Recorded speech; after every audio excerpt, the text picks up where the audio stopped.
So when we say rolling, he's literally going to roll to his stomach.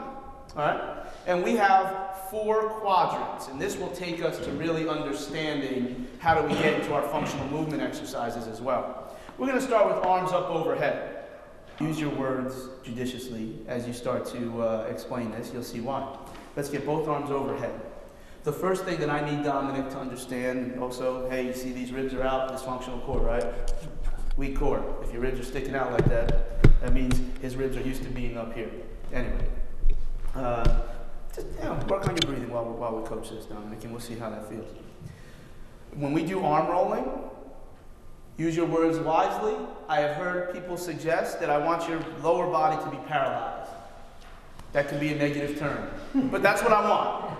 That's what I don't like using that word. It's not because I'm offended by it, but I don't know who is and who isn't. Okay? But what I want you to start to think about, Dom, let these legs go loose. Let them be relaxed. They are floppy. You have no use of your legs in this position. They're paralyzed. Now, you can see what I mean. I don't like that word. Not that I have, somebody being paralyzed has impacted me. But remember, that person may not tell you. The person may not even know that a word offends them, but it turns off something in their brain, and that's the psychological component to how we work with people is very, very important. Okay, so your legs are out of the equation. We're not interested. All right, we are going to roll that way, and this will live in flexion. Okay, this lives in flexion. If you're on your back, it's flexion. It's all rotation. All 4 quadrants are rotation. All right, so you can work with this with a rotation person.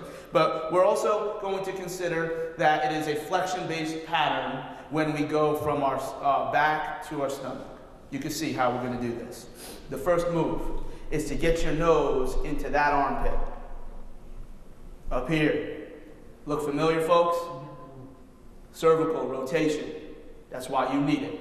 If somebody can't get there, you're in the wrong place. It won't work, or certainly won't work as well. Send them out, get the neck. How come I can't do rolling like Dominic? Well, your neck doesn't work right. Well, how do I get my neck right? I'm not allowed to work with your neck. I think you need to see, here's my list of manual therapists. Pay for them, send them, work something out, figure it out. Get your nose in that armpit, good. He would tell you right now, this turned on a little bit. That's an irradiation pattern. And I like where he's at here. I like where he's at. This arm would have started up here.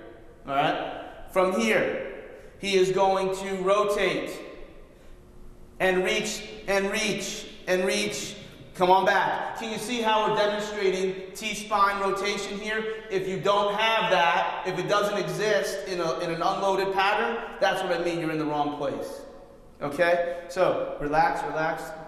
Now, we will always lead with the neck. Then we will bring the shoulder over, and I'm going to push him where he needs to go. Okay? And come on back any old way.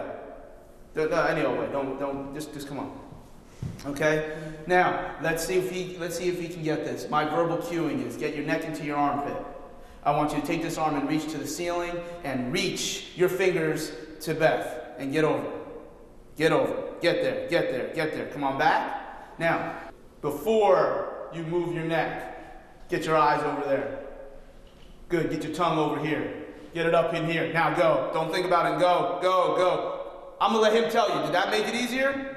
Okay? Oral facial drivers are amazing. Now, look as hard as you can the whole time. Push your tongue in the side of your mouth. Keep driving your neck that way.